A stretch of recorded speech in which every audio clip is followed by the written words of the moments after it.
जिसका आपके साथ कर्मों का लेना देना होता है वही बेटा बनकर, बेटी बनकर, दामाद बनकर और बहू बनकर आता है। लेना देना नहीं होगा तो नहीं आएगा। इसलिए आज की ये कहानी आपको बहुत कुछ सोचने पर मजबूर कर देगी। इसलिए इस कहानी को अंत तक बड़े ध्यान से देखिएगा और समझने की कोशिश कीजिएगा। आज की ये कहानी कर्मों के खेल की, कर्मों के लेन देन की है।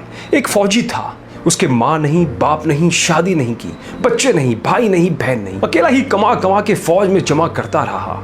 तो थोड़े दिन में एक सेठ जी जो फौज में माल सप्लाई किया करते थे, उनसे उनका परिचय हो गया और दोस्ती हो गई। सेठ जी ने उन्हें कहा, जो तुम्हारे पास पैसा है वो उतने के उतना ही पड़ा है, तुम मुझे दे दो, मैं कारोबार में लगा दूंगा तो पैसे से पैसा बढ़ जाएगा।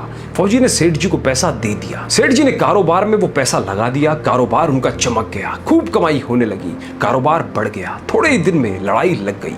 लड़ाई में फौजी घोड़ी पर चढ़कर लड़ने गया। घोड़ी इतनी बेकार और बदतमीज थी कि जितनी जोर से लगाम खींची उतनी ही तेज भागे। खींचते खींचते उसके गलफर तक कट गए, लेकिन वो दौड़कर दुश्मनों के गोल में जाकर खड़ी हो गई।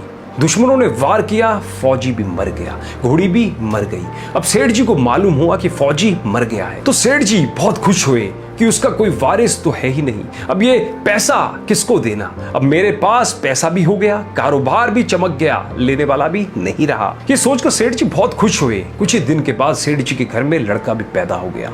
अब सेठ जी और खुश कि भगवान की बड़ी दया है, खूब पैसा भी हो गया, कारोबार भी हो गया, लड़का भी हो गया, लेने वाला भी मर गया। सेठ जी बहुत खुश। वो लड़का होशियार था, पढ़ने में समझदार था। सेठ जी ने उसे पढ़ाया लिखाया। जब वह पढ़ लिख कर बड़ा हो गया तो सोचा कि अब ये कारोबार संभाल लेगा, चलो अब इसकी शादी कर दें। शादी करते ही घर में बहू रानी आ गई।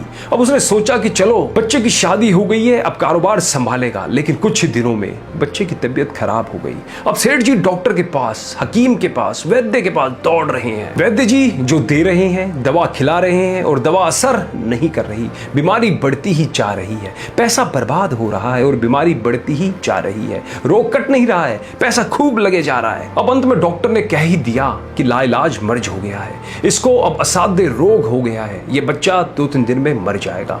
डॉक्टर के जवाब देने पर सेठ जी निराश हो गए और बच्चे को लेकर रोते हुए आ रहे थे। रास्ते में एक आदमी मिला। उसने पूछा कि सेठ जी क्या हुआ, बहुत दुखी लग रहे हो?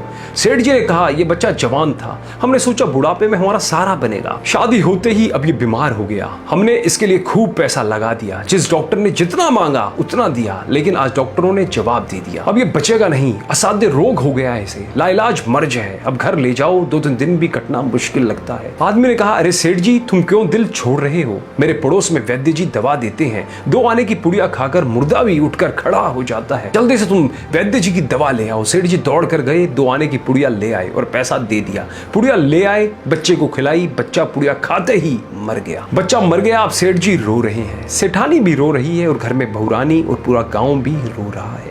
गांव में भी शोर मच गया कि बहुरानी सेठ की कमर जवानी में टूट गई। सब लोग रो रहे हैं। तब तक एक महात्मा जी वहां आ गए।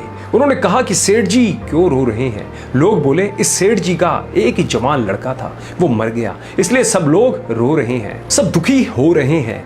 महात्मा बोले, सेठ जी क्यों रो रहे हो? सेठ बोले, महाराज जिसका जवान बेटा मर जाए वो रोएगा नहीं तो क्या करेगा? वो महात्मा बोले, तो आपको क्यों रोना? सेठ मेरा बेटा मरा तो और किसको रोना? महात्मा बोले, और उस दिन तो आप बड़े खुश थे। सेठ किस दिन? वे महात्मा बोले, अरे जिस दिन फौजी मर गया, सोचा कि अब पैसा भी नहीं देना पड़ेगा, माल बहुत हो गया, कारोबार खूब चमक गया, अब देना भी नहीं पड़ेगा, इसलिए बहुत खुश थे। महात्मा सेठ जी बोले, वही फौजी पैसा लेने के लिए बेटा बनकर आ गया।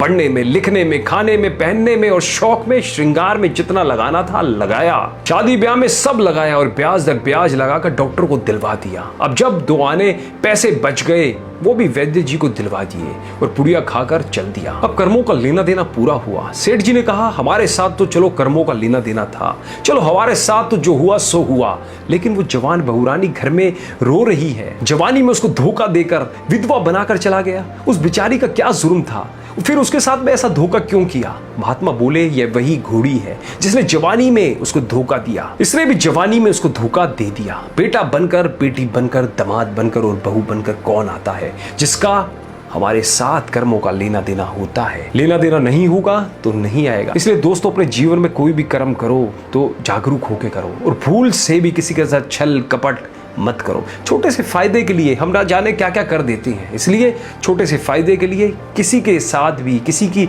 बद्दुआ मत लो, और जो भी कुछ भी हो सके अच्छा कर्म करो। कहानी अच्छी लगी हो तो औरों के साथ भी ज़्यादा से ज़्यादा शेयर जरूर करें, जिनसे वो भी प्रेरित होकर अच्छा कर्म कर सके। धन्यवाद।